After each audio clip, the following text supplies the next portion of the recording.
Okay, so let's start. Hello, everyone. Salam, namaste, adab, and welcome to today's event.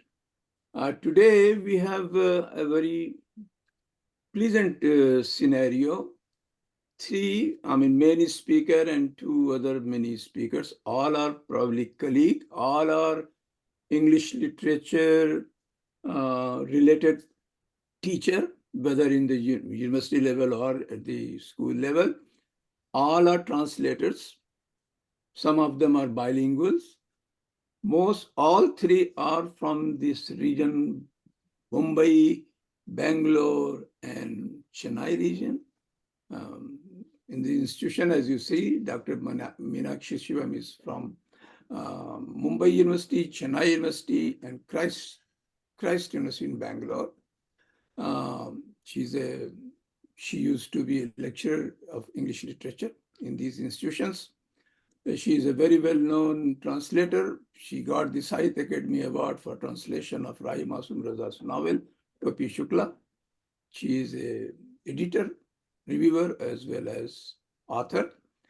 And she will be formally introduced by Professor Usha Subramaniam, probably her colleague. She is a former professor of English. I'm not saying retired. She reminded me that a teacher never retires. So she is a former professor of English, literature, and language in the University of Mumbai.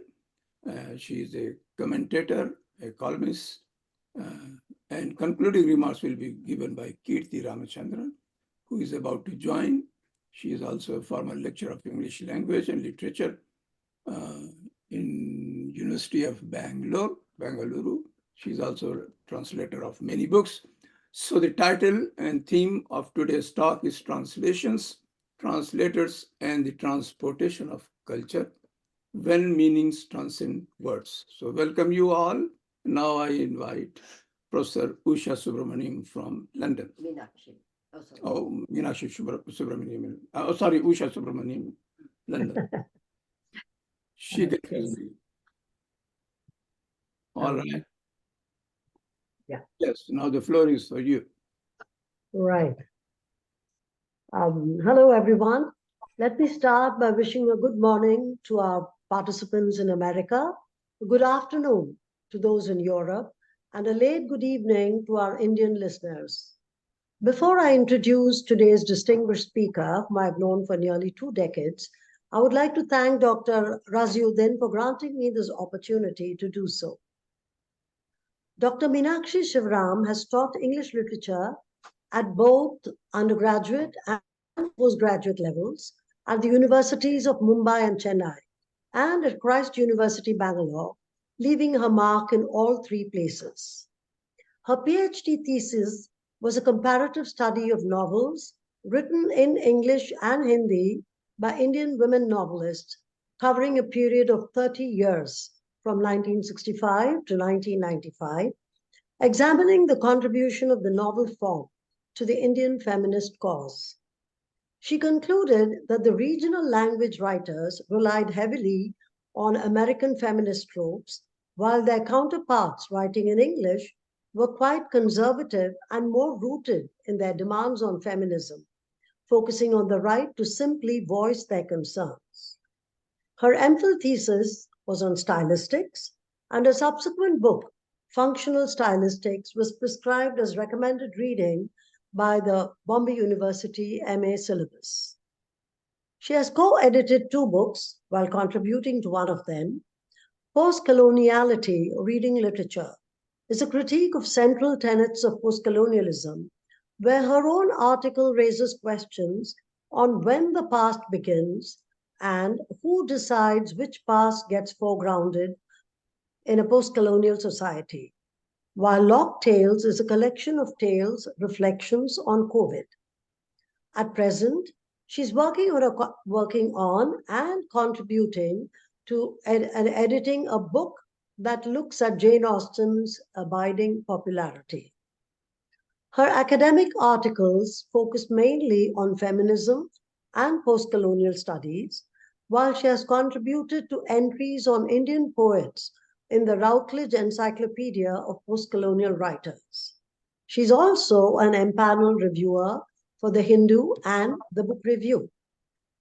Cerebrally always engaged, she's presently the chief mentor at the Center for Academic and Professional Studies, Christ University, while also active as chairperson of an NGO, Seniors for Change. Her greatest concern about contemporary academia is its absorption with theory divorced from the praxis of such theories. What disturbs her especially about literature is how the politics of identity has not been stabilized by discourses on the philosophy of the oneness of the human race. Where poetry once healed, she feels it is today a tool to display visceral wounds and hurts, seeking scapegoats to vent on.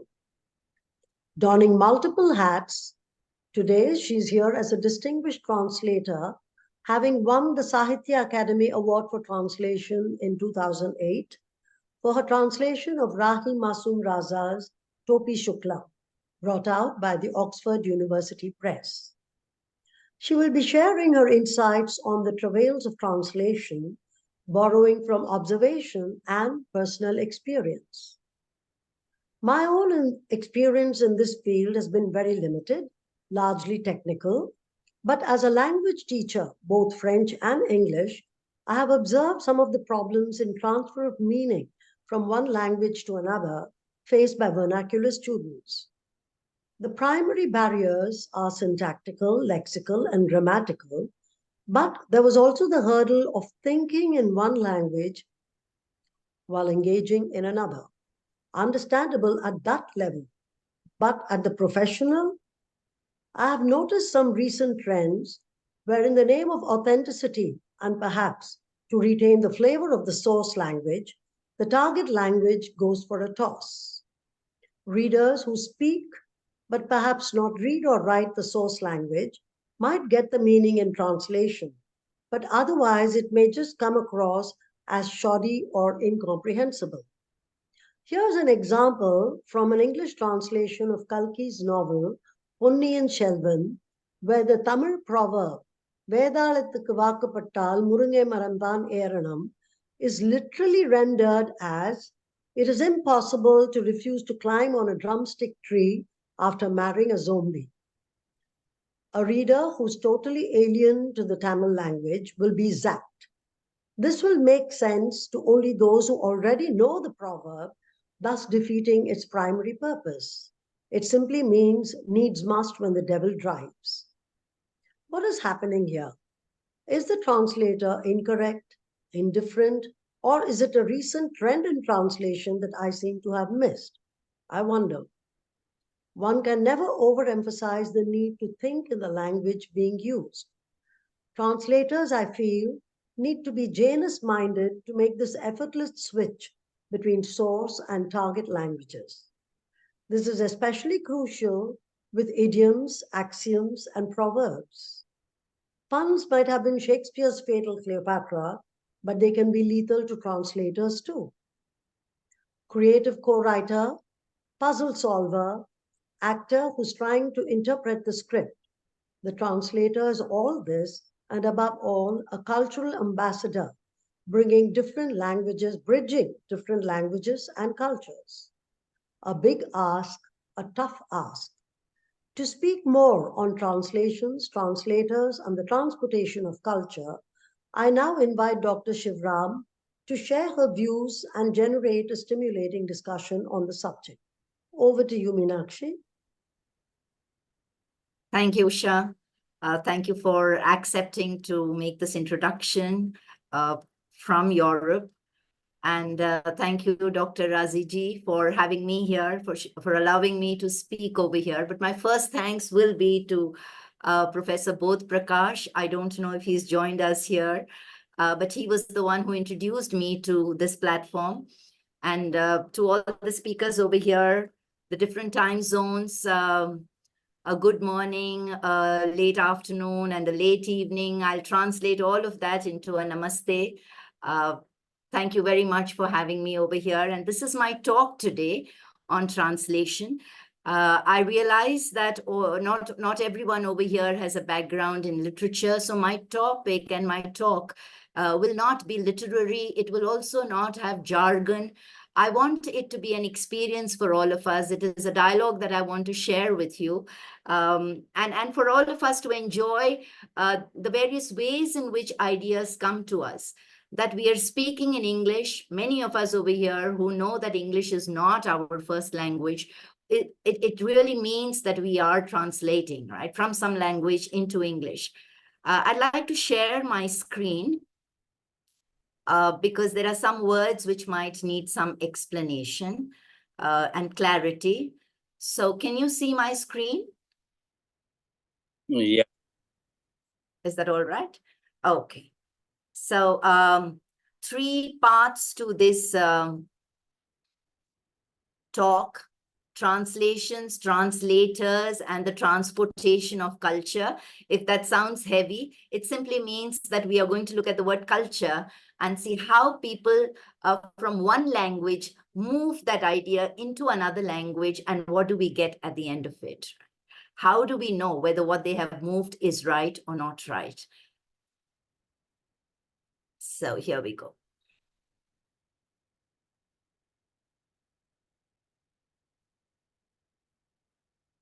Questions around translation studies are always like as they are in philosophy. Same kinds of questions. In philosophy, we ask the same questions, right? What is life? What is death? What is time? For years and for centuries, we ask the same question. Similarly, in philosophy, in translation studies, we ask these questions. Why do people translate? When we translate, what is it that gets lost? What is that meaning that we are not able to capture? Is it possible to get the equal word into languages which are not related to each other? And this very important question, when a text is translated, who is the best judge for it? Is it the one who knows the language, or is it the one who does not know the language? Because usually one who does not know the language accepts the text as it is, but the one who knows the language is the one who's the fault finder. So who is the best judge of this translation? Why are there multiple translations of a single book, a single idea? Are there non-translatable words? What do we do with them? And the final question on who should translate a book. Should the person belong to that linguistic culture, that linguistic space? Can an outsider be a greater translator, a better translator of the text? And how does that work at all? So these are common questions in and around translation studies. So anyone who's studying this will try and look at answers to several of these kinds of questions. One last question is on footnotes and glossary. If there is a word you don't understand, like a very Indian word, jhutan, a lot of people in India understand the word jhuta, jhutan khana, right? Not telling lies, not that jhuta, but it's a concept which is culturally rooted in India. And there is no way in which that word jhutan can be explained to someone who does not share it. And you have to therefore put it as a footnote. I mentioned this because there is a novel by a Dalit writer, which is called Jhutan, translated into English. And the title remains Jhutan. So do we need footnotes? Do we need a glossary in order to understand? Are some of the regular questions that are asked. My focus in today's 45 minutes that I have with me are 3 questions. 1, who has the rightful claim to translate a text? The second, who determines what meaning is? Which is the correct meaning, and who determines that? Now, this can happen within a language also, but in interlanguage connections, who determines this? And what is that purpose of translation? This is what Usha had said, that it's supposed to bridge cultures or bridge languages. But what if translation actually becomes the cause of dividing languages and dividing cultures? So I will be focusing on these 3 points today. And my talk is divided into 3 parts. The first part is the introductory part, where there are 2 words that I want to introduce the audience to, which I will be using often. Some of you may be familiar with it. And I'm talking about how language incorporates ideology. The second one is about misrepresentations. When translations go wrong, who pays the price? And the third one is, today I am in India as an Indian citizen. What are the implications for me and people like me in our regular, everyday socio-political context, right? It's on an everyday basis, how does translation impact my life? Is it there, or is it merely something for academia to talk about? So these are the 3 points that I will share with you. I hope you enjoy the talk. So the first one is about arbitrariness of language and the ideology it embeds. And for this, I will be looking at, there are 2 words that I will be using again in the talk. And so I will introduce you to these 2 words for those who are not familiar with it. Those who already know it, pardon me for the repetition. So there was a Swiss linguist, his name was Saussure, and he looked at language and introduced the word sign, S-I-G-N, sign meaning that all language works, or every language in the world works like a sign. So that if, and this is his example, if there is a tree, you hear the sound tree, you hear the sound tree, and then you have an image in your mind. There is a concept, a mental concept of a tree, and that becomes the sign tree, because this object is not tree in any other language. It is a tree only in English. In all your other languages, it has a different word. So which means there is nothing tree-like about this. This particular image of a tree could have been called a cat. But all of us would have said this is a cat. But what Saussure is telling us over here, one is that words are arbitrary. Why do you call a tree a tree? We don't know. But that this arbitrariness works within a certain group of people, within a community. So when you're speaking in English, if I say the word tree, you will understand what tree is exactly the way I understand it. If I say cat, you will understand it like cat. Okay, but there are difficult words. If I say trust, do we understand it the same way? And that's within the same language. There is a certain convention, and all of us understand it like that. So I will be talking about the word sign. Sign is just that this is the word and this is what it means. But a little later, there was another French scholar, Roland Barthes, and he extended the meaning of the word sign, and he introduced the word signification. So these are the only 2 words that I will talk about as jargon words, if at all, if I may be permitted to. This is the meaning of signification. So if I use, and this is his example, if I use the word rose, I'm sure in your mind there is a mental image of a rose, right? You know it's not a lotus, it's not a lily, and you can imagine a rose. But when someone offers a red rose to somebody else, there is a certain signification attached to it. So rose usually stands for romance, for love. There could be a message in it, I love you, when I'm giving that rose. So the rose does not merely remain that object rose, it represents something more than that. Okay, so this is the meaning of the word signification. The word is not just that word, it lends itself to something else. And you can think of so many such examples, right? If I were to say Hitler, right? Those of us who like Hitler will associate it with one certain set of qualities. Those of us who don't like Hitler will associate that word with certain qualities. But within that group, we will know that when I say Hitler, I don't mean the person Hitler. There is something else that I am referring to. But signification also works only within a convention. Otherwise, we will remain locked in that sign. Okay, that signification has to be understood.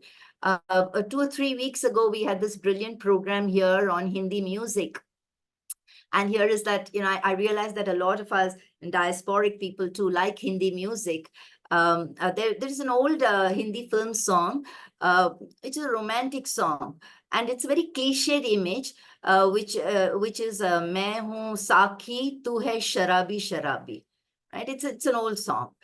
And the subtitles for that song is, I am a barmaid and you are a drunkard. So, main hoon Sakhi, tu hai sharabi, they've limited it to the sign. They have not been able to transport it to the signification. It's a metaphor. So how do you translate the metaphor and how do you not stick to the literal was missed by the translator completely. So 2 words, sign and signification. Words carry that signification and that significance. So how do they carry that? Because I am here because of the award for Topi Shukla, I'm going to take 2 examples from Topi Shukla, 2 or 3 examples. Words that carry cultural significance. In that particular novel, you would have a mushaira, which is different from a kavi sammelan. In English, both would be a conference, poets conference. But how would you show that there is a meaning which is associated with mushaira, which is not associated with kavisam? Similarly, ammi and mataji. These are words used in Hindi over there. In English, it would just be mother. Abbu and pitaji. Labs and shabd. But some, some people also make this error between labs and loves. Loves from alfaz is also called labs. And those who know the language correctly are very annoyed when this word is mispronounced. They totally don't like it. But in the novel, if you have a word, any of these words, the English translation is merely word. So if I am going to show a story, Topi Shukla is a story of a Hindu and Muslim friend. If I am going to show that story, I lose a lot of that because in the English language, there is no way of showing a word as in Hindi or in Urdu because it translates to the same. So one is specific to an Urdu language culture. The other is specific to a Hindi language culture, though they may merge. But it was difficult to show this in that translation. Many of us understand that there is a difference, but that difference is in Hindi, not in English. I'm going to showcase one dialogue over here again because culture is in Topi Shukla.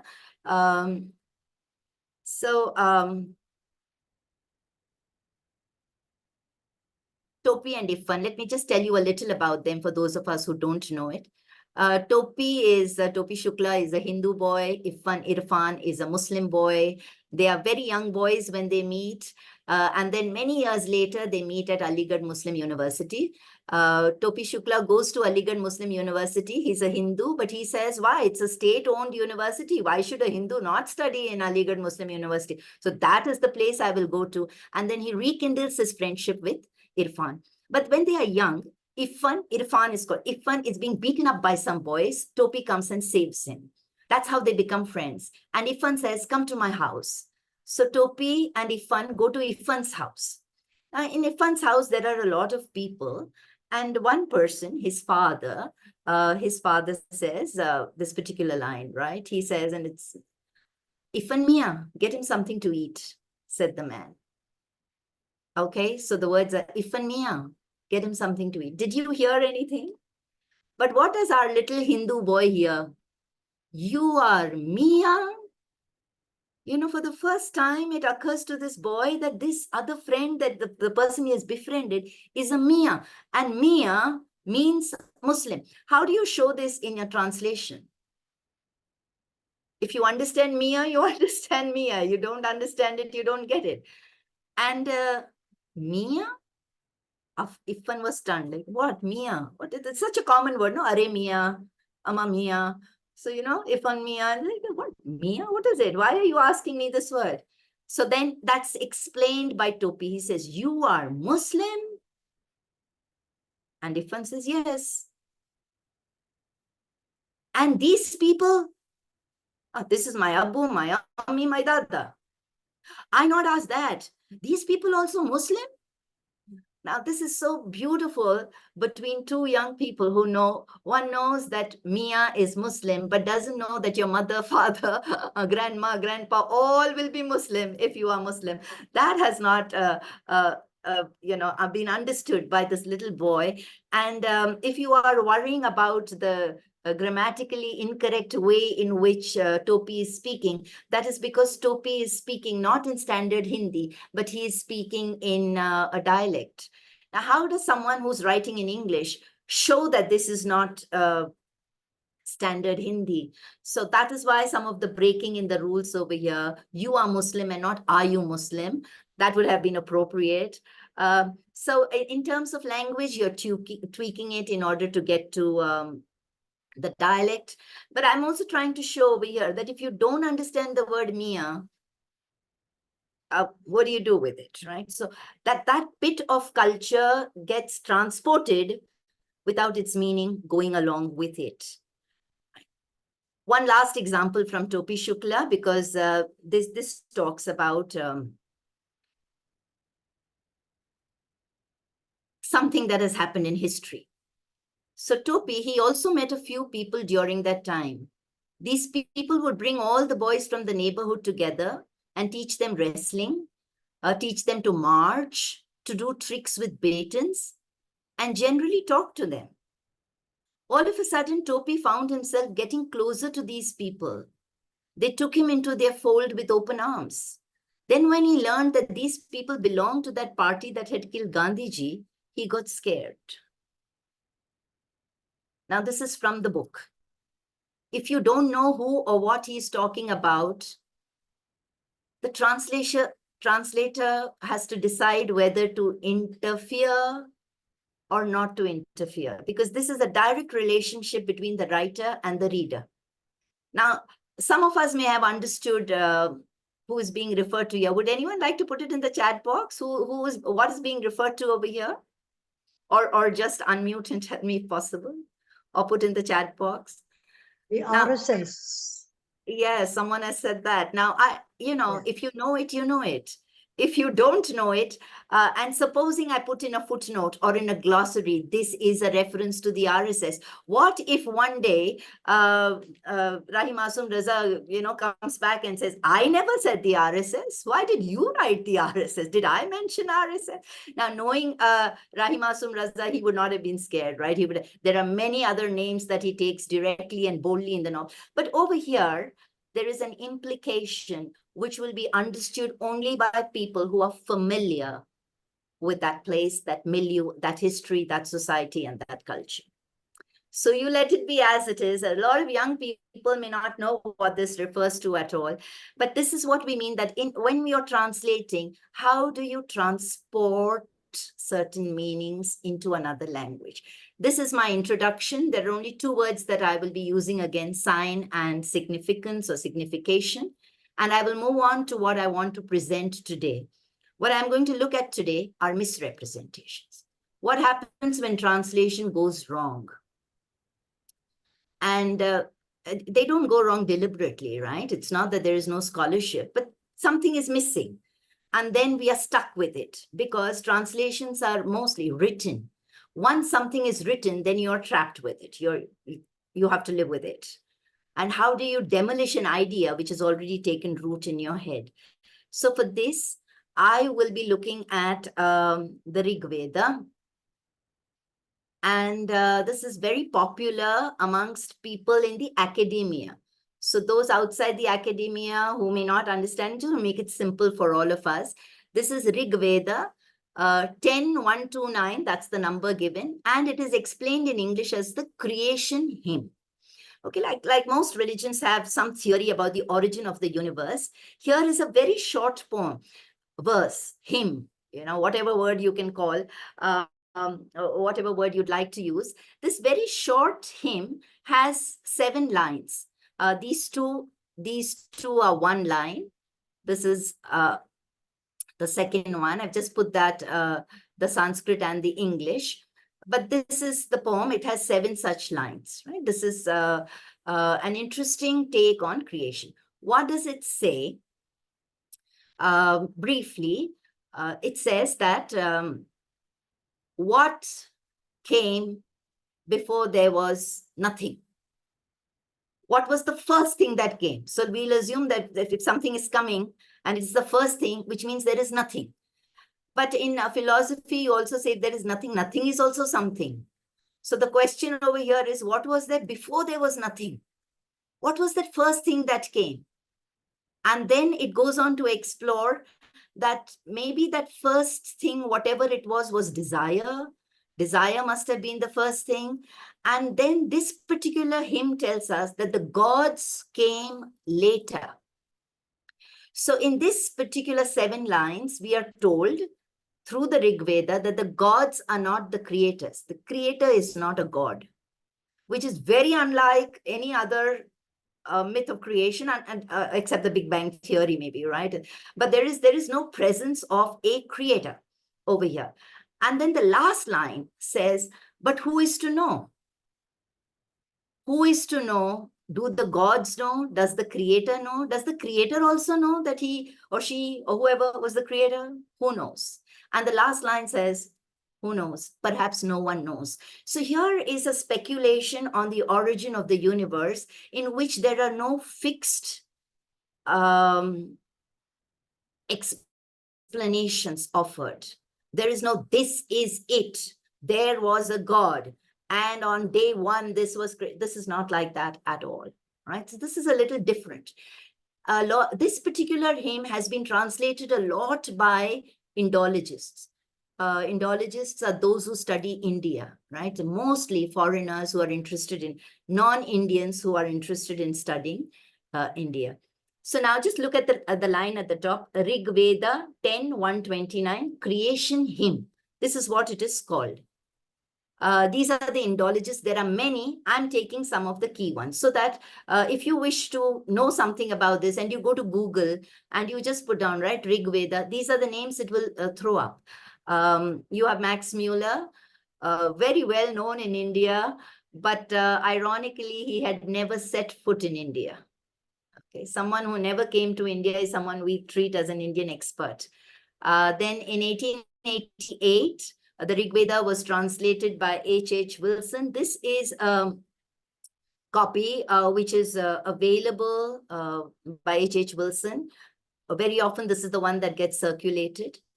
Then in 1889, Griffith translated the Rig Veda, only the Rig Veda, right? Not all the Vedas. Then A.L. Bhasham in 1954, he translated only one part of the Rig Veda, and which was this creation hymn. And then in 1981, 100 years after Max Muller, nearly 100 years after that, you have over 100 years, Wendy Doniger, who selects 108 hymns, right, out of 1,028 hymns. Now look at where we are going to. There is a text which has 1,028 hymns, and there are people who pick a few hymns. Our first question is why, right? What is there in it? And this particular hymn, the creation hymn, is very popular. How does it become popular? Because more and more people are trying to translate it. More and more people are interested in it. Why are they interested in it? Because someone before them was interested in it. Griffith bases his translation almost entirely on what Max Muller has written, right? Griffith borrows a little also from H.H. Wilson. Wendy Doniger does her own thing, and we'll see what it is that she's doing when all these are available. So this is the first line. I'm just putting it over here. 1 minute. So then was not existent nor existent, right? It's a little, Griffith's translation is supposed to be easy. So I'm just putting this over here and I'm going to highlight some of the words. So if you look at the highlighted word, what is this verse saying? There was no death. There was that one thing. Something was there. And it was breathless. Now, if there was no breath, how did breath come? Breathed on its own, maybe. So there was that one thing. Darkness there was. So everything was dark. Now, darkness also means something, right? So what was there before darkness? All that existed then was void. Then we just look at the last line over here, because I'm going to look at some of the lines again. He, the first origin of this creation, whether he formed it all or did not form it, who is to know? Okay, these are the 7 lines. I'm not doing the whole thing. I'm just highlighting some of them. But the first line on top says, thereafter rose desire. So the first thing that came was desire. The desire to be. And then who verily knows and who can declare it here? Whence it was born and whence comes the spring? Who knows? The gods are later than this world's production. These are very shocking lines for people who don't belong to this linguistic culture, right? We think the gods created the world. They say the gods are later. The world came and then the world created God, is what this hymn says. So he verily knows it, or perhaps he knows not. That is the poem. So now let's look at one line. Line 4, and I'm looking at 3 people who have translated it. Griffith says, thereafter rose desire in the beginning, the primal seed and germ of spirit. You know, even if you don't understand what it is, just look at the words. Wendy Doniger says, desire came upon that one in the beginning. That was the first seed of mind. Now see, the seed is here. There is seed here. But here it's the germ of spirit. Here it is the seed of mind. I think there is some word in Sanskrit. I'm assuming none of us know Sanskrit, or even if we know it. For the moment, let's pretend we don't know any Sanskrit. There is some word which could mean spirit. It could also mean mind. But when you're speaking in English, spirit is different from mind. So one person has chosen spirit. One person has chosen mind. Look at the third one. Max Mueller. Totally different. Then first came love upon it. 2 of them says the first thing that came was desire. Max Mueller says the first thing that came was love. So there is some word which means love and which means desire. And so they have chosen it in their own way. Let's look at line 5. This is very interesting. Basham says, even if you don't understand, right, what is being said in philosophically, just let's look at the words. Below was strength. They're talking about what was that divider between day and night. What was that thing that separated, right?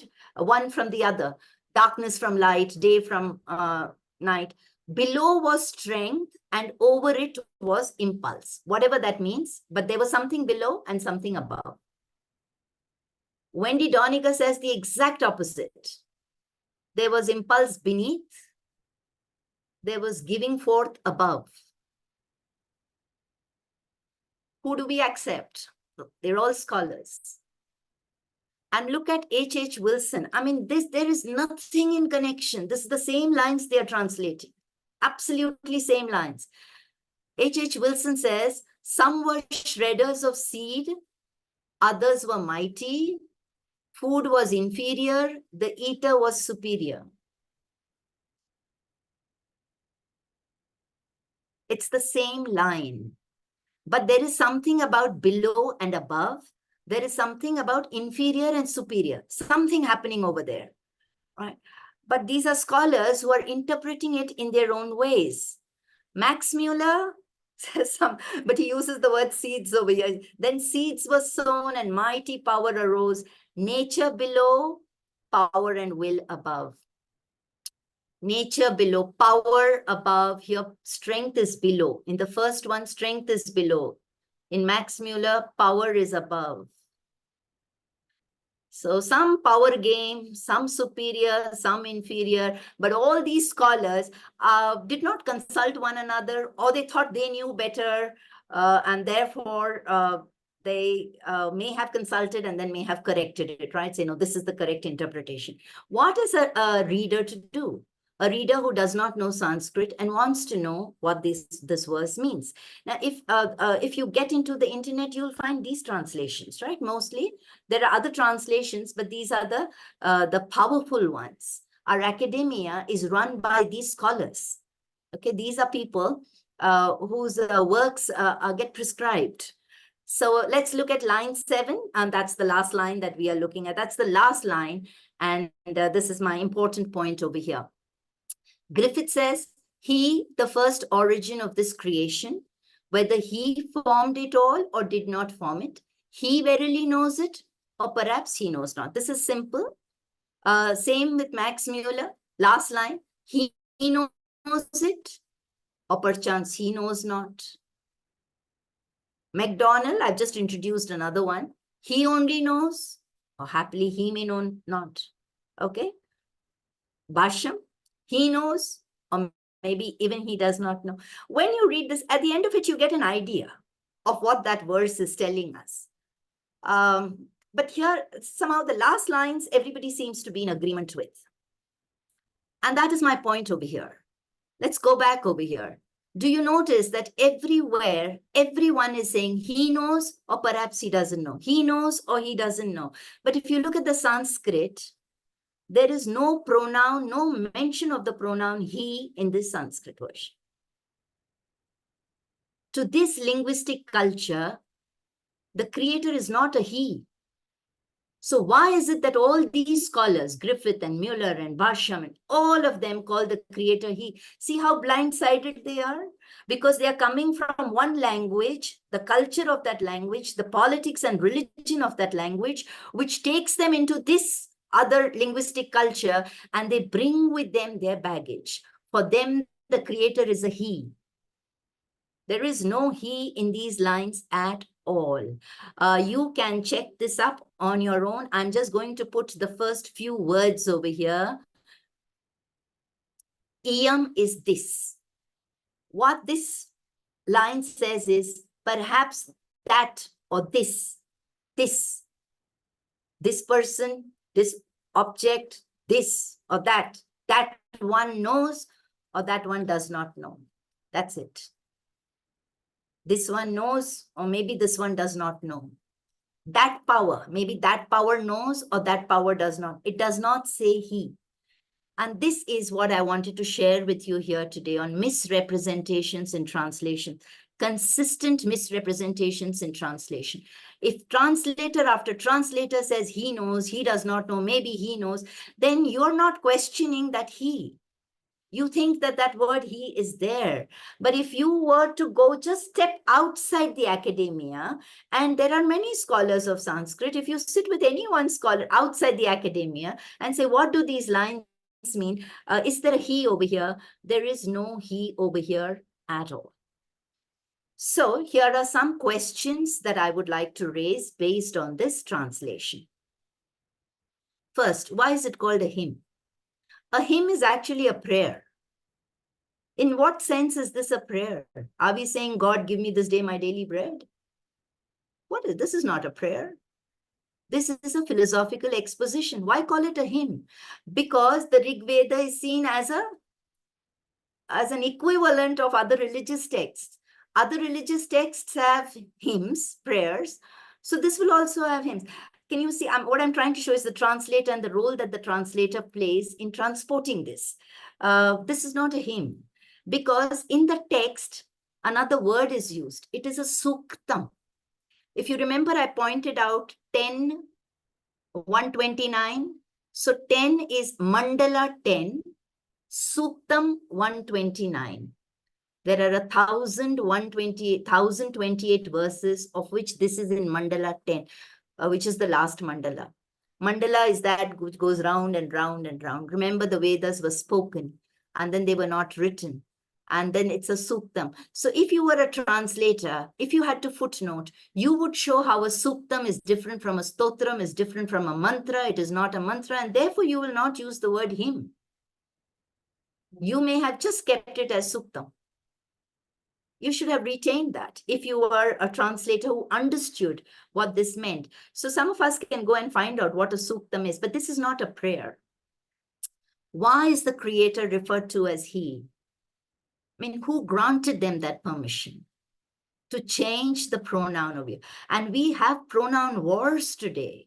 So for a culture in which the pronoun does not matter,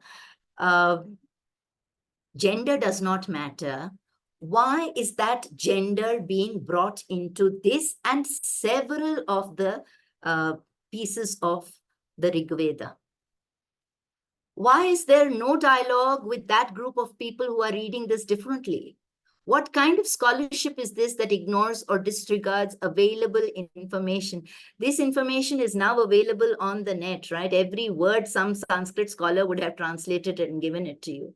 Why is there no attempt being made to step out of, if I may use the phrase, Rutledgeization of knowledge?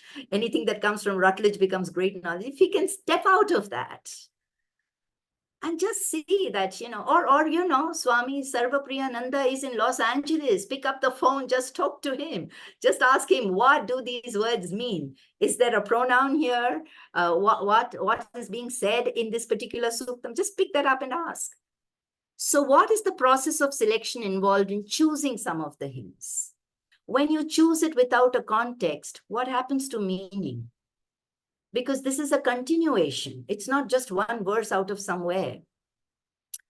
What is the worldview that is being offered by this suktam? Has that worldview been captured in your translation? Because there are many things that are not captured in this translation. There is a certain way in which the suktam has to be read. It has a meter. Okay, this meter is called the Trishtup Chandaha. Trishtup Chandaha. That is the meter. If I were a translator, I would have put that. There is a certain deity or an invocation. All those details are there in the original. Why have they been taken off? Why do we have the creation hymn? And you will notice that in some places, it's called the creation myth. It's because other people have called it a myth. But here it is a philosophical speculation. It is not a myth. It is not a story. People, some seers, have asked this question. They have not been able to arrive at an answer. So they have left it open-ended. That is all that this particular verse is saying. So there is a certain meter to this. The meter is that there will be 4 lines and each of the lines will have 11 syllables. That is how it is to be read. There is also a rhythm. Remember, it was all oral, and that there was a certain variation. So we can't maintain that particular meter cannot be maintained in any other language, but it can be mentioned. You can footnote it. So why is this important, right? Why am I so excited about saying, oh, why are people calling he when there is no he over there? Why is this God being? Because the gods also came after creation. So what is all this, right? What does it mean to me as I live in India today and as I work in an academic space and I live a non-academic life, as many of us do? What does it mean? Here is the first word. So for some people, the sign is Indian. And for some people, the signification is Bharatiya. So today there is this whole thing, am I an Indian or am I a Bharatiya? This is the language, it is a conflict of words. Are you sticking to the sign or are you looking at the meaning? The affiliation of that word. So words play that important part. And there are many misconceptions and misreadings in the academia that are lodged so deeply that it's very difficult to fight it, uproot it, and then we are stuck with it. You know, I don't know for how long. Many of us don't have the energy to fight it. Say, I'm looking at in that same mandala, mandala 10, Suktam 90. Many people who don't know anything about the Rig Veda know about this. They know about this particular suktam. This is that very popular suktam that says that from the head, some people came out, from the leg, some people came out, from, you know, this is that very, very popular suktam. So we don't know where it has come from. It's from here. It's in that same mandala. And there is the use of the word Purusha. In Western academia, unfortunately, the word Purusha has been understood as male, Purush.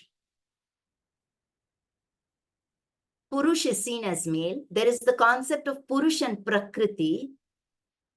Purush is male, so Prakriti is female. Now, nowhere in the Rig Veda is this mentioned. In fact, H.H. Wilson and Griffith have translated Purusha. Purusha simply means cosmic energy. Purusha means subtle consciousness, all-pervading consciousness. Prakriti is matter. Remember, this philosophical, this particular talk, philosophical nature of this inquiry was not only for Hindus. It was not only for Indians. They said, how were the Indians created? It is not like, it's how was this universe created? How was this multiverse created? How were all these galaxies? What came first? It is that kind of a question. And the answer is that first there had to be consciousness. And that first consciousness is called Purusha. There is a word, you can call it X. But they chose to call it Purusha and they chose to call it Virat Purusha. It simply means subtle cosmic energy. And what is Prakriti? Prakriti is matter. The entire universe, multiverse, galaxy, everything, right? Everything that you can see or not see, visible, invisible, is made up of a combination of these two. If you have matter and consciousness, then it gets manifested. And one of the principles of Prakriti is that it is subject to change. So when people want 23 genders in New York, they would say, yeah, in this particular linguistic culture, they would say, how does it matter? It is all Prakriti, subject to change, modification. You can have 2,000 more genders added. It really doesn't matter, because in this particular linguistic space, you have the word I, you have the word you have the word self, you have the other. These are the key pronouns. There are female and male versions of it, but they are not, this and that are used more often than any of the other pronouns. So when feminists misread Prakriti, and there are so many articles on how Purusha is that principle, which is male, and Prakriti is female, it's the female principle. Where do they arrive at this from? That is a mystery. And then they say that just as Purusha, men, exploit nature, so also men exploit women, because women are like nature. A whole logic of argument based on a phantom of a hypothesis. You build a hypothesis which is a ghost, and then you say this is the truth, and then you derive something from that. So for those who already know this, right, it's common knowledge. It's not great knowledge. There is Prakriti and there is Purusha, and then the two have to meet for some life force to be created. Consciousness alone cannot manifest itself. It has to come through matter. There has to be something in which one of the commonest examples used outside the academia is of electricity, right? So that you have electricity, the flowing of electricity. If at the end of that electricity you have a bulb, then the bulb will give you light. If at that end of that electricity you have a fan, then the fan will go round. It will give you your breeze, your wind, whatever it is that you want, right? You cannot expect a fan to give you light, because the matter over there at the end is different, but the energy is the same. So the forms are different. Energy is the same. And this is actually simple for people outside. How is it that we in the academia use all these arguments wrongly? And therefore, when we are talking about Prakriti, it's not just female. All human beings are Prakriti. Every cell in your body is, every star, galaxy, I put down over here. Some we can see, some we cannot see. Look at another word, these misreadings, right? When you say pranayama, translated as cardiac coherence breathing. Interesting, but let's just call it breathing, right? Controlled breathing or what. Prana is not breath. Prana is a life force. Prana is invisible. We cannot see prana. What we can see is respiration, inhalation and exhalation. That is what we can see, right? That prana is invisible. So to call pranayama breathing is a misreading. Pitra, the whole of the Rigveda Samhita, and I have the book here to show that to you, Mandala 10, the whole of it translates Pitra as fathers. Pitra are ancestors. It's common knowledge to people within that community, within that linguistic community. Throughout the book, Pitra has been translated as fathers. So the minute you say father, then you will say sons, then you will say he, and then you will say the whole thing is patriarchal. How easy to jump to that conclusion without checking the premise. And one little thing, because this is about language and I am fascinated by the language. So I'm not complaining, I'm just sharing with you how translations can damage meanings and how difficult it is to retrieve those meanings, right? So linguistically, the word is not rig. The word is rig. And all of us say Veda. It is not Veda, it's Ved. How does it matter? It's the loves and loves thing, right? It may not matter, but I know that Shashi Tharoor had a very beautiful joke, very nice one on Rig Veda. It's supposed to be one of the primary texts. And he said, even the primary text of India is a rigged Veda. It was a nice pun on the word rig and the rigging of the Veda. However, the word is not rig. The word is rug. Okay, that's the word, rug. If it doesn't fit into English, the pity. Why are we reading the Vedas as scriptures? I was very tempted into taking some passages from the Bible, and the only reason I didn't take it is this is not a Bible. The Ved need not be read as scriptures. You can read them as philosophy. So when we look at sign and signification and what it means in India today, in our socio-political discussions, there is a lot of talk about, is this a Rashtra? Is this a Rajya? Is this a Desh? Is this a Des? You know, I know of people who used to work and go back to their villages. They would say, Des ja rahe hain, hamare Des ja rahe hain, means hamare gaon ja rahe hain. That was the meaning of the word Des. Des did not mean nation. Today we are looking at nation and country, two words in English, and the multiple manifestations of that in other languages. The philosophy in this part of the language is called darshana. Darshana means to be able to see, and therefore these were rishis who could see, who saw, and by see what is meant is see with the mind, yes, but not theorize, to experience. So the English word philosophy is not the direct translation of the word darshana. It's not an equivalent. In philosophy, you can think and arrive at conclusion. In darshana, you have to experience it. And therefore, what some of these parts of Veda would say is, you want to disagree. Go with your experience. You ask your questions. You know, it is so open-ended that it does not say this is it. So my question, which I will leave the audience here to answer, if you have an answer to this, who is the right translator? Who should translate? Because I have taken a lot of Western Indologists, it's not an indictment on them, right? The fact that I, as someone born in the south of India, could translate Rahi Masum Raza, it simply means that, you know, surely there may be other better Hindi, Urdu translators available who can redo the translation and give a better translation perhaps. But that does not take away from me my right to translate. But if there is an error, how do we stop it? Because there are questions. Arjuna Padre last week must have spoken about caste. The word caste itself, right? Even today, if I were to use the Indian word jati and not use the word caste, I'll just go back to this, right? If I were to use the word jati, people will say jati means caste, that is the sign, and the signification is caste discrimination. The minute we say the word caste, what we understand is caste discrimination, caste exploitation, caste hierarchy. We don't look at it merely as a sign anymore. Along with it comes a whole baggage of meanings. I am concluding my talk over here, and I will look at those words. In conclusion, these are my 4 points. One, that words are arbitrary, right? Today we say, is gender determined? And some people say gender is not determined, gender is assigned at birth. And the other one will say gender is determined at birth. Determined and assigned within the same language, what do they mean and how does that work? Language is arbitrary. Yet, when you have a convention, some meanings are fixed.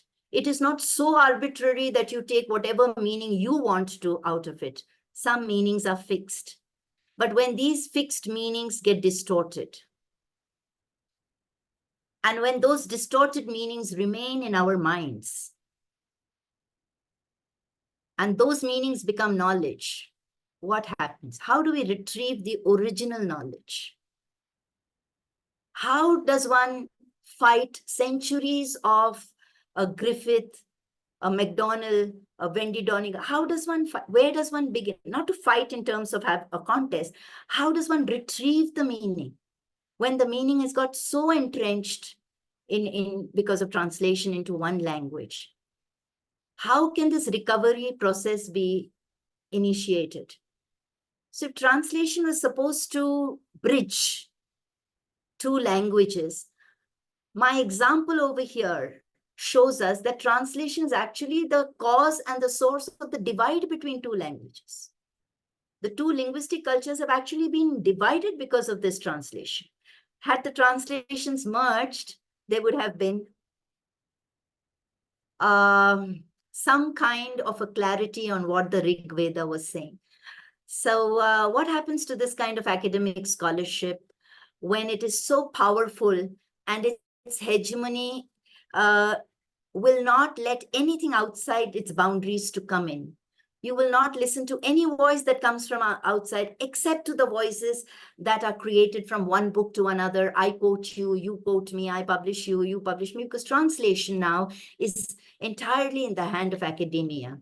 Academics sit on panels to say which book gets translated. Academics sometimes choose who the translator is.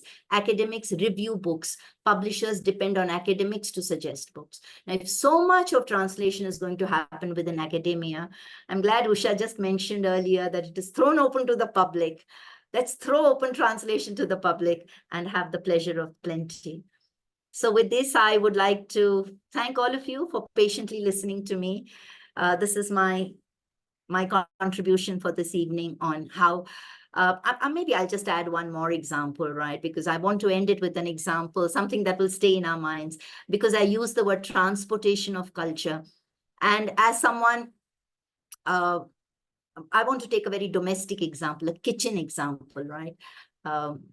Where when you are moving from one house to another house, you're taking all your things with you. So you are taking your gas stove, you're taking your gas cylinder, you're going to that other house. When you go to that other house, you realize that there is piped gas over there. You don't need your gas cylinder. But you don't therefore say that something is wrong with the gas stove. You don't say throw the gas stove out. What you do is you call an expert and you tweak the connection between that piped gas and the gas stove. You throw out the gas cylinder and you let that gas stove burn. That is how translation should work, right? You carry your baggage with you. Don't deposit your entire baggage over there. Tweak a little, because linguistic cultures are a little different. Thank you very much, everybody. Thank you for your time. Thank you, Meenakshi ji. Can you take it out? Can you take out the slides, please? Yes. Wonderful. It gives us a lot of things to think.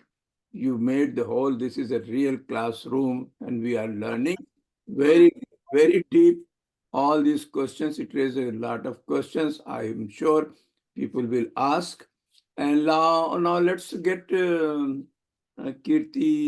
Dr. Kirti Ramchandran for the concluding remark. She is unable to join by video, so probably she will be in the audio mode. And after that, we will enter into question and answer session. So, Dr. Kirti Ramachandran, where are you? Are you here? Yes, I'm here. All right. Sure. Now it's your turn. Thank you. Thank you, Meenakshi, for a very thought-provoking talk.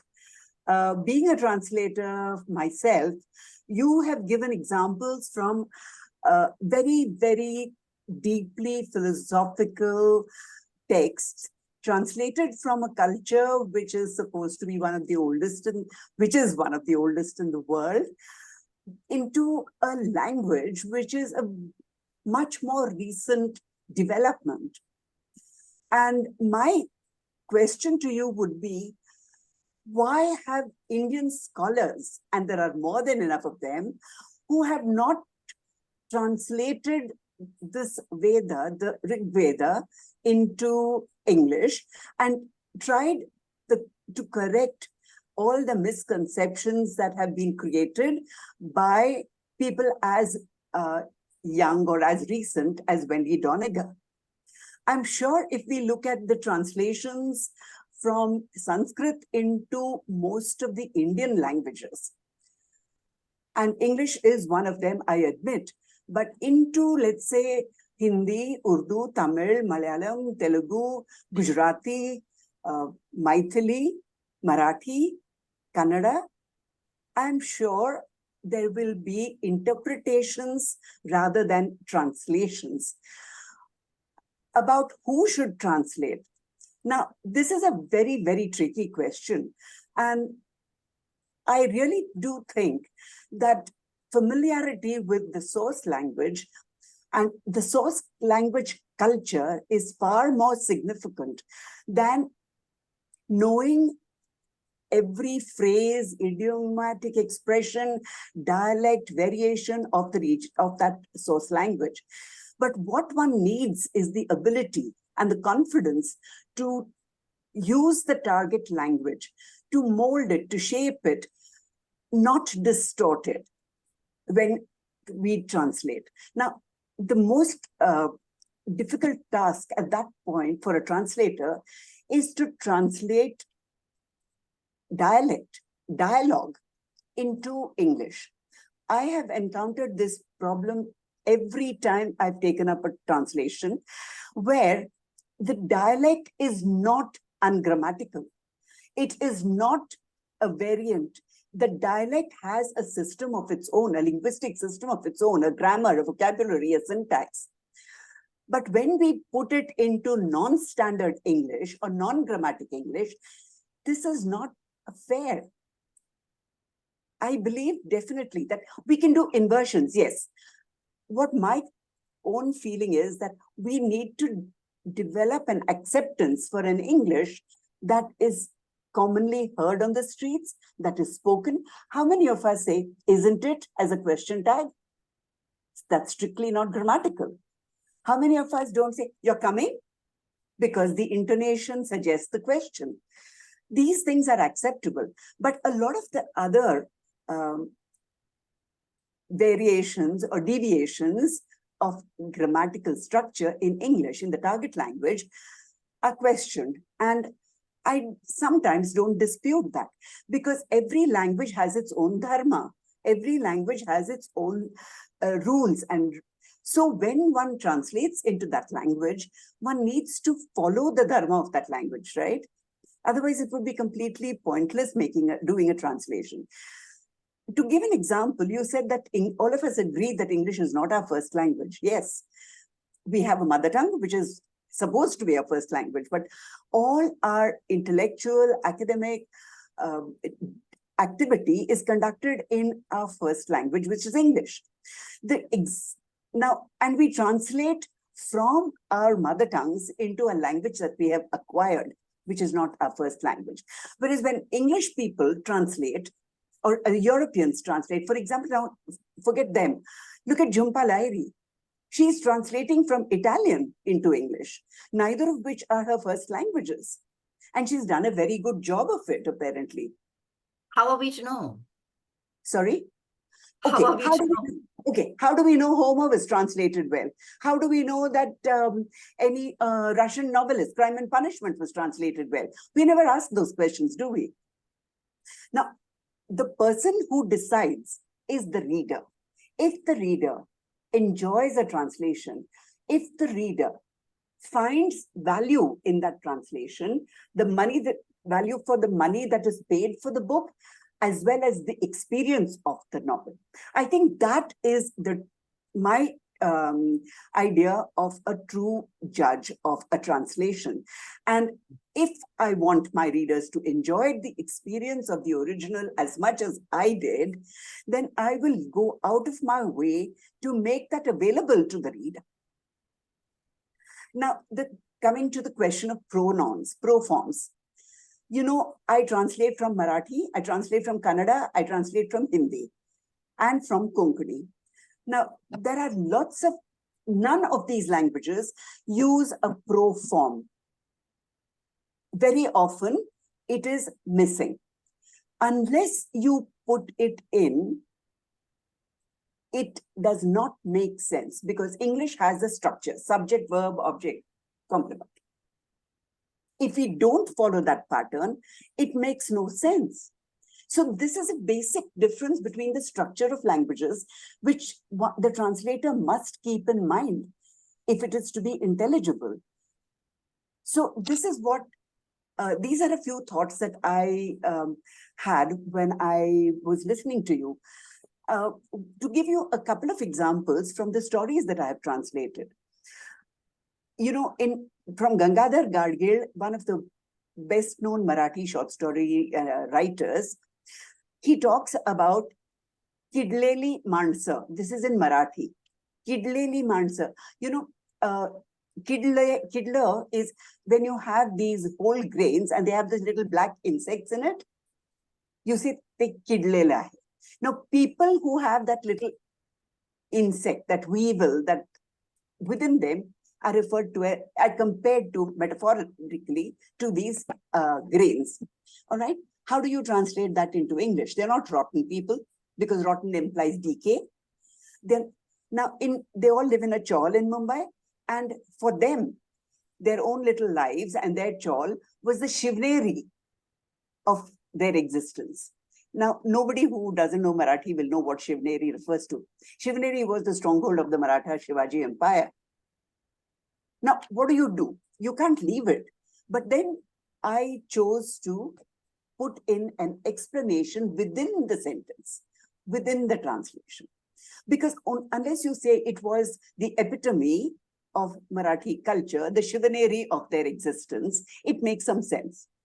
Now, here we do have to interpolate. We have very little choice as translators. And because I've translated from all of these languages, fiction, non-fiction, novels and short stories, poems I have not ventured into, technical translation I have not done, and nor have I tried poetry. But from my experience, I find this is the thing. Now, from Hindi, how do you convey the sense of parai? Beti parai dhan hoti hai. Beti parai ho jati hai. How do you translate the concept of parai? Everybody I'm sure who's listening to this will understand what I mean by parai. Any Indian reader will understand. A very funny incident happened when I was translating U.R. Anantamurthy's Hindutva in Swaraj.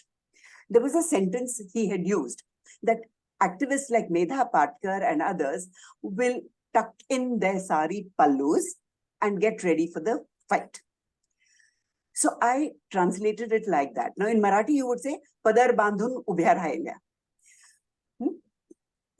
You would say, Kamar kaske, palla kaske. I translated that as sari. And my friend Vivek Shanbhag, who's also a co-translator with me, he said, Kirti, you're taking it for granted that people in the Northeast or people in Punjab and Haryana will connect with the sari pallu. They don't wear saris. You see how much we take for granted within our own languages and within our own cultures? So forget about the English reader and forget about the Western readers. Even when we are translating for our own people, there's so much more we have to do. Example is Fool. There's a story by Joginder Paul called Fool. Now, the story is all about a man who goes to immerse his father's ashes in the Ganga. Now, Pool Chunna is gathering the asti. It's not bones. It's not ashes. There's a whole range of emotions, as you said, connected with that one word, connotations. A whole culture is imbued in that word, Pool. Now, if I had said asti, he collected asti, people will know exactly what it means. There's emotion, there's grief, there's the sense of closure, all of those things. You can't say, and we use euphemisms. Most of languages use euphemisms for things like this. Not that English doesn't. Even English uses, euphemisms for death. But what I'm trying to say is that there are certain concepts which are so Indian. Saubhagyavati. What is Saubhagyavati? So what we need to do is we need to evolve some kind of a vocabulary for translation into a language which does not have these concepts. You made me think a great deal about the use of this words in Sanskrit. I have no clue about Sanskrit, nor do I have a clue about the philosophical aspects of it. My only takeaway is that, yes, there are lots and lots of interpretations because there is no exact equivalent. And all of these interpretations are a product of the time, the sociology, the politics, the political scenario of that particular period. And I'll conclude with one example that I have, which from Marathi. The Bible was one of the first books to be translated into Marathi by Colonel Canby. And it was just half a minute. I'll read it out to you. Yes. It says, "Thy will be done in heaven as on earth." Now, in 1807, the Sri Rampur version of the Marathi Bible said, Jasa Swargi Tasa Prithvit Tumchi Ishta Kriya Keli Javo. That's very formal Marathi. In the American Mission, simplified it, translated it in 1826. Jase Swargat Tase Prithvit Tujhe Ichhe Pramane Kele Javo. Would you like me to translate it into a Hindi? It's very easy to. Now, what I want to show here is that between 1807, the first translation of that one sentence, and the Bible Society's translation in 1878 had simplified it and brought it down to the common man's speech. Jaise aapke, what's the word for heaven? वैसे धरती पर हो जाओ, होवे. That is how it was translated. So every language evolves and grows, and every translation evolves, and that's why you have multiple translations. But gosh, I've had so much to think about. Thank you, Meenakshi. Thank you so much. Thank you so much. Thank you all speakers. And before we go to question and answer, let us see what we have for coming Saturday. Rafat? Yes, coming Saturday, we have a very, at least for many of the audience, among the audience, a very important subject matter by two very well-known scholars on this subject matter, Dr. Lawrence Gautier from Delhi. She is going to speak on Muslim universities and Indian politics after partition. And the discussant is Professor David Lelyveld. So he will be taking care of the introductory as well as the concluding remarks. As you can see here, David was also an a student at Aligarh Muslim University.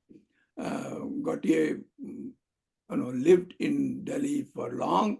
She is wearing a sari and David is wearing a topi and sadri. So both are very Indian looking, okay? So the theme is very sensitive. So please join all again on Saturday. Now over to our host, Dr. Rafat Hussain, for taking care for another 20 minutes. Probably he has to leave at a certain time and we should finish it within 20 minutes or 25 minutes. Thank you all. Okay, thank you, Dr. Raziuddin. So the question and answer session is open now. You can raise the digital hand or put your question and comments in the chat box. So before we begin the question and answer session, I would like to really thank Dr. Meenakshi Shivram, Professor Usha Subramaniam, and Kirti Ramachandran. That was an excellent talk, and of course the conclusion was also great from the Ramachandran, and that talk was excellent from Professor Shivram. So, okay, so there is a one, let me check the chat box. So there is a one question from Professor Riaz Ahmed, and he's asking a question: should a translator consider authorial intention important in understanding the meaning of a text, or is it the text that is more important than its author? Very good question. So I let Professor Shivram to take that question. And of course, you see there are a lot of good comments. So I'm not gonna to take them unless somebody has a question. Thank you. Thank you for the question. Thank you also for the concluding remarks, Kirti. That's a question that depends on the translator about authorial intention, because how does the translator know the author's intention? How can anyone know the author's intention? And so then how do we presume that this is the author's intention and then bring it into the translation?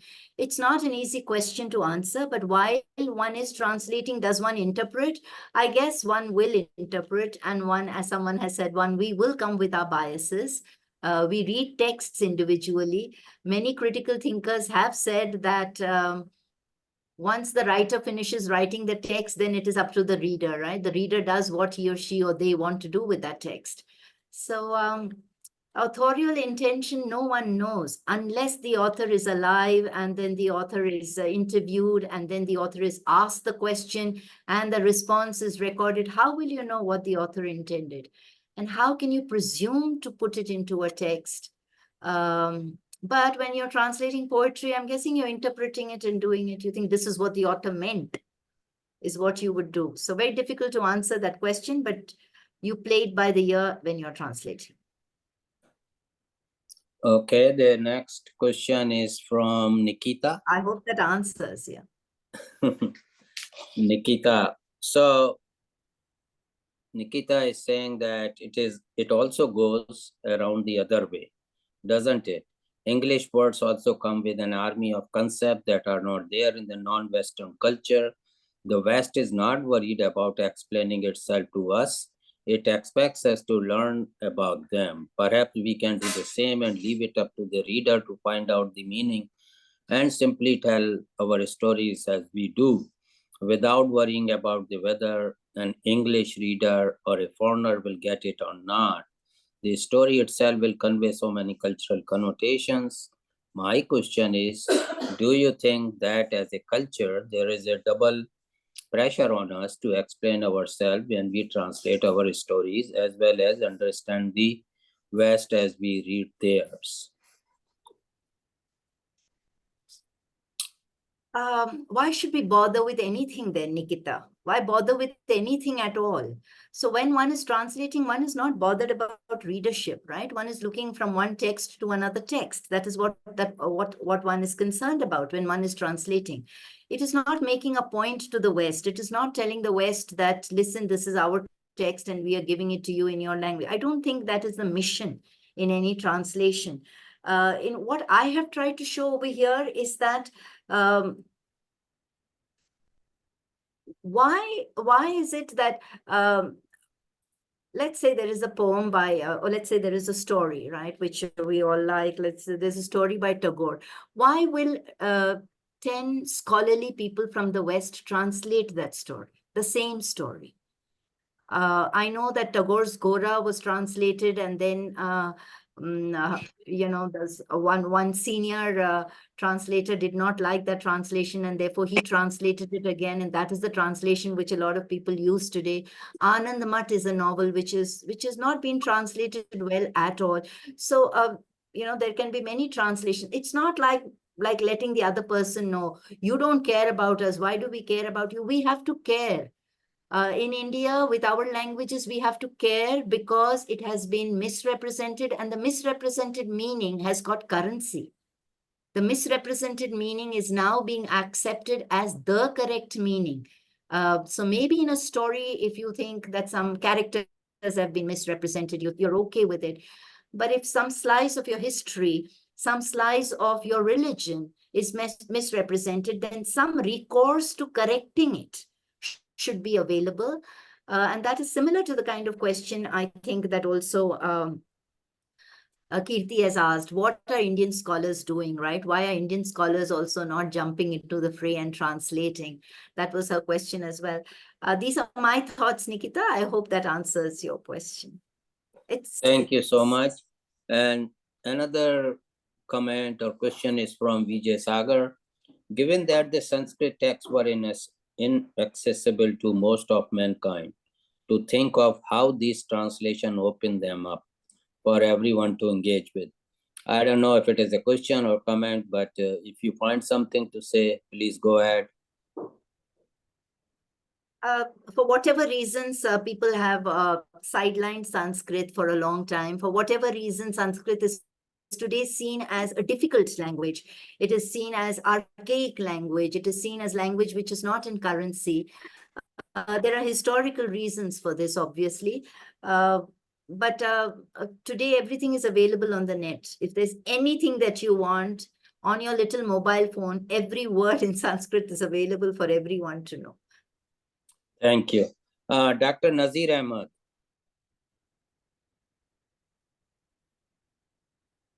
Please unmute yourself. And next is Sona Khan and then Rajnikant. I ask you to unmute Nazir Saab, No, I'm unable to do so. but we hear you. Okay. Yeah. Okay. Thank you. Thank you, Professor Meenakshi, Professor Subramanian, and Professor Ramachandran for very insightful and delightful presentations. My question relates to translations of humor and poetry from one language to another. If there is one element that is intrinsically tied to culture, it is humor. In your vast experience, have you come across a humorous anecdote that was a particular challenge to translate? That's one. The other one, at the other end, is poetry.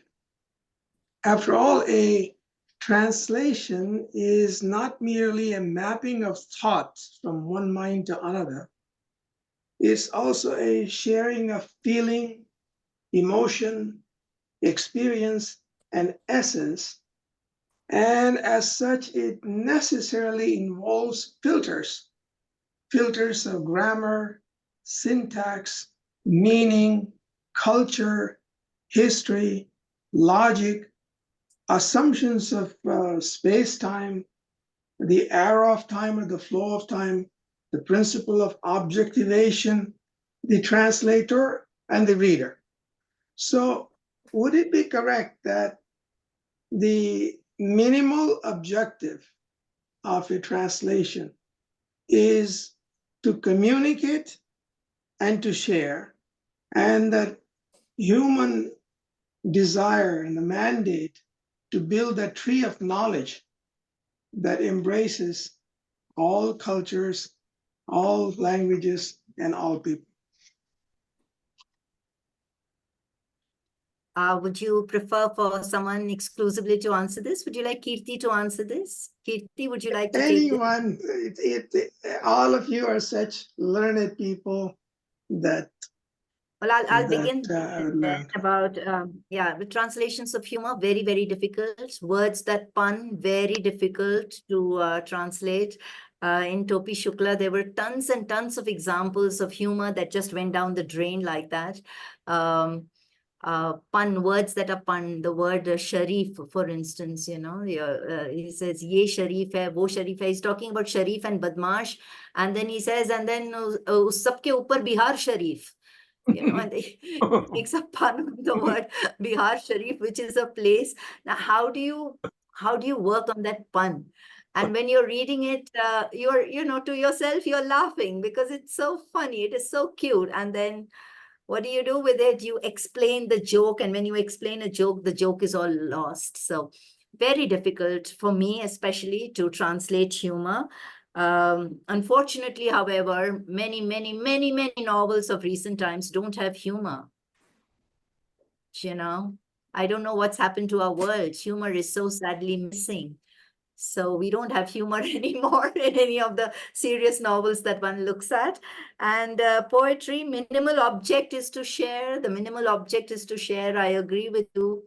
Poetry, meter is gone, metaphor is gone, linguistic calisthenics is gone. So what remains? Content. Yeah. Thank you, Usha, Professor. sir, yeah. Thank you, Can I Professor. can I just come in here for Yes. a moment? Yeah, About sure. humor, Asterix comics, they're not just comic in the sense of very frivolous. They're very, very challenging, highly scholarly, connotative, historical, etc.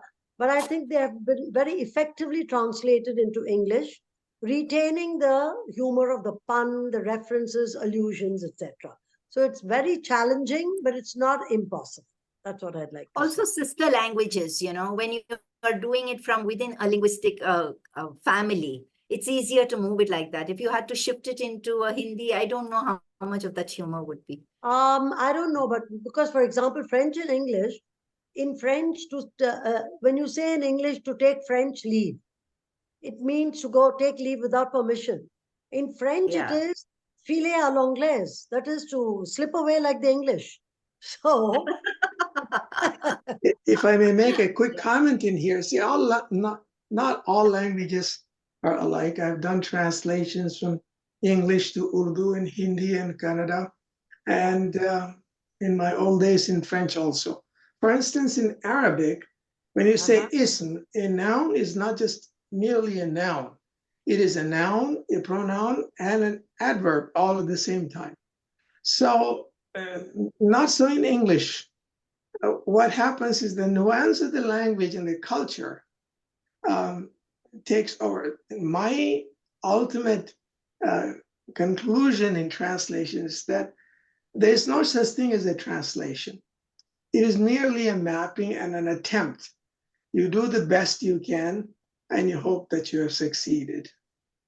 Thank you. Let's move forward. So Rajnikant Saab, and then I come back to Sona Khan. So from Rajnikant, how to understand the type of meaning while translating the text as in semantics? There are types of meaning, and translation and linguistics are interconnected. I'm sorry, what was the question? Sorry. Is it How being read out? how to understand the type of meaning while translating the text as in semantics? And there are types of meaning, and translation and linguistics are interconnected. So he is asking how to understand when they are all interconnected. Rajnikant Saab, do you want to speak up? I know you raised hand. You wanted to clarify your question? Let me see if he is still there. Yes, he is there. I asked you to unmute. Rajnikant Saab? Okay, let's move forward and then we will come back. Sona Khan. Thank you. Thank you very much for these excellent discourses. All three of you are excellent. I have a few questions, in fact.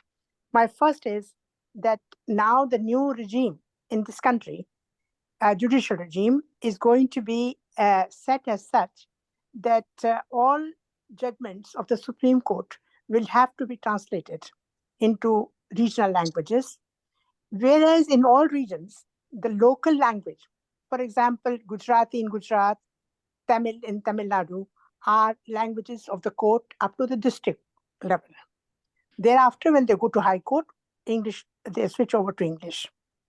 Now, in many a times, the real mandate, the concept, the development of the philosophy of the law is lost in translation. That is a big challenge before translators. And as you rightly said, that who will decide? The decision will be made by the understanding of the outcome and analogy of the decision being made, being delivered. That is one. Secondly, in years to come in future, these stories or judgments of the cases will be a part of the huge literature and will be preserved for all times to come because we follow the precedent system. That is, and I think these challenges have not been met and they have not been considered properly. For translation of the judgments, a license is granted, a permit is granted, and people who are considered to be capable of translating are given a license, and they have a mohar, and they certify that this is a legitimate or a correct translation. But I give you an example. In 95, a judgment of the Bastar district judge, where in a kidnapping case, the man complainant, the husband, said, "Mera maal kho gaya." Uska kapda ye tha, rang uske kapde ka dupatta aisa tha, Ghaghara ऐसा था, and chappal ye pehni thi, payal ye pehna tha. So the mal and the people thought it is a doll. He's describing a doll because commodification of women was never understood to be a kind of a cultural challenge. सोना जी थोड़ा short कर दीजिए. This is getting a little longer. Yeah, okay. But my whole thing is that in judicial system, the translators will have a huge challenge, and how do you propose it can be met? The other question is feminism. For example, Moa Mattisson, a Swedish writer in 1935, wrote a book describing the plight of women.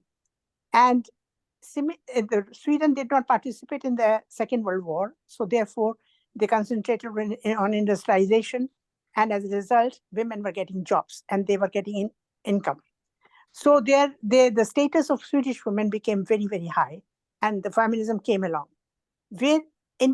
Translating that book, Moa Mattisson's book, much of the fine feelings that she was describing of the plight of the women were lost. Sona Khan, please come to the question quickly. So my question is that feminism has been delayed and misunderstood also, and has many flavors, many kinds of shapes in all over the world. It is not the same thing. So it will be very difficult to describe for a translator what feminism is. I wanted to say more, but I know the paucity of time. I should stop here. Thank you. Thank you. This was more like a comment. I didn't see any question. No, the question is the feminism, and the question is a challenge to translators in judicial regime. Thank you. Okay, Professor Shivram. So I also saw that more as a comment, and I agree with you. The two comments and leading to questions, of course, were one on legal language, right? Legal language, even if it is not translated, is so convoluted. So it is so difficult. So many people keep interpreting legal language in that language itself. So then if you're going to translate it, and then if you are going to record it, it will add to the complexity. I agree with you totally. I don't know what the solution to that is. Perhaps we need to also sometimes use common sense when we are passing judgment and not rely entirely on precedents that are available, right? Justice comes also through a lot of common sense and not just with precedents that are there. I'm hoping that that could be one answer to the problem of translations. The other one on feminism, I think we've moved far down the field of feminism. There is a lot of feminism that is now available. We are seeing feminism outside, right? I know it has not reached the last woman. Yet I think that the role of translation over here is, even if it is wrongly translated, if it is even made available in whatever way, even if feminism is delayed, that is okay, but more and more translations should be out over there if they can speed up some process at some point in time. Those are my thoughts on your observations. Thank you so much. Thank you. Next question is from both Prakash Saab. And so he's asking, what about translation as transcreation? The translator is also creating a text like the reader. Good comment. Both Prakash ji, thank you very much for being here. I don't know if you were here at the beginning, but I will thank you again personally for being here. I had to remind him. So I thanked you in the beginning for introducing me to this forum. If Kirti is over here, Kirti, would you like to answer on transcreation? Because I am not a great advocate of transcreation. The translator is not a writer. The translator is not the primary author. The translator should not hijack the work of someone. You know, somebody else has worked, someone else has put their life's mission into those pages and those words. How can a translator hijack some of that and start creating? The reader can do that. That does not affect the text. But translator transcreating is not something I would agree. I am not in favor of that. I don't know if I've answered your question, but I don't think transcreation is highly valued for me. Does that answer both, Prakash? Can I come in there for a moment? Yes, yes, Kirti. Yes. I agree with you entirely, Meenakshi, because yes, it is a translator has to be a faceless. You can't help the baggage that you're carrying to intrude into your translation, but that has to be controlled and kept to the minimum, because a reader creates the experience through his own or her own experiences. But a translator is only conveying somebody else's ideas, thoughts, ideologies, beliefs, faiths, experiences, emotions through a different medium. I agree, you cannot be a transcreator. You're taking on somebody else's work, and no, I wouldn't do that. Okay, thank you. Next is Dr. Syed Amir. Thank you. I enjoyed the talk. The question which came to my mind is that sometimes the translation is superior to the original. For example, Scott Fitzgerald translated Rubaiyat to Umar Khayyam several centuries after the author was dead. Now, I doubt how many people have read the original Rubaiyat in Farsi, but a lot of people, the face of Rubaiyat is Scott Fitzgerald's Rubaiyat, which is very, very famous. The other question is, so who becomes, I mean, is it legitimate to have the translation or is it not legitimate? You have to go back to regional. The second is in a situation like Shakespeare's plays. I mean, they're classic. I don't know anybody can translate, although there have been interpretations or translations, but antique English, Elizabethan age, which Shakespeare wrote, it still remains valid. I mean, you can't really duplicate it. So just appreciate your thoughts about it. Yeah, those are questions that is always asked around, translation studies. What happens when the translation is superior to the original? I was told by a Turkish friend about the writer Orhan Pamuk, who won the Nobel Prize. And she mentioned that Orhan Pamuk will not be in the top 10 of Turkish writers, but that he has been served very, very well by his translator. This was what the Turkish writer friend told me, that he is not even in the top 10 of Turkish writers.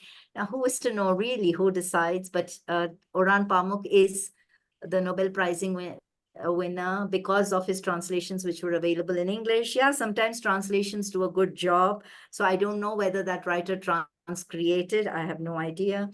With Shakespeare, a lot of the beauty of the language is definitely not retained in translation. Definitely not retained. Meter is not retained. The poetic usages are not retained. Sometimes the stories are retained and the situations are retained. So a lot of Shakespeare is lost, like it is lost in any translation, mostly in poetry. Thank you. Thank you. And there is a comment from Malcolm, and of course there are replies, so I'm not going to take it. And so there is also a comment from Victor Ghalib Saab, so you can read that in your time. And so that is the end, Razibhai. I don't see any question at least. Back to you, Razibhai. Yeah, sure. Yeah, it's a right time today because if there is no question, we can end it up and we both have to go somewhere also.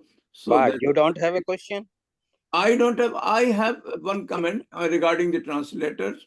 A good example is Gitanjali Shri. I think the many Hindi novelists have said in India that it is the translation, because of the translation, the Booker Prize gone to that novel, because there are many other bigger novels which didn't come across that scrutiny and all those, but the translation becomes more important in this case.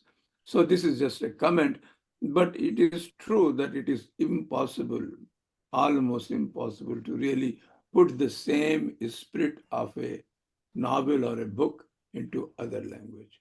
It's not possible.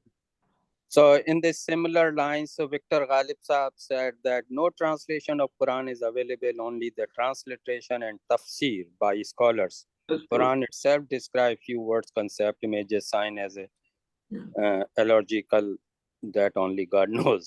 So this is on the similar line. So thank you, everyone. Thank you, all three speakers. It was a wonderful learning session. At least I learned a lot. And some people want, of course, it will be available, the slides so will be available on the YouTube. So you can go after a week or so. So you can go through them. Thank you, Professor Shivram and all speakers. And that ends the concludes. True teachers, all three really. Yeah, they're the real teachers, Yeah. of course. Today we I got want a real session, session in the sense of a classroom session on a higher level, learning process. I want to thank. We learned a lot. Thank you so much to have you, Professor Shivram. Thank you, all of you. Thank you very much for hosting me. And thank you to Washington, D.C. Diaspora for this opportunity. I just want to add before that when you started your talk, I was a little concerned because I thought it was going to be heavy going, very scholarly, academic. But as you progress in the talk, it became more and more captivating. It became more interesting. And in the end, it did a lot of good to personally to me, and I'm sure other people. Thank you again. Actually, yeah, a lot of comments. Those comments say a lot that, this session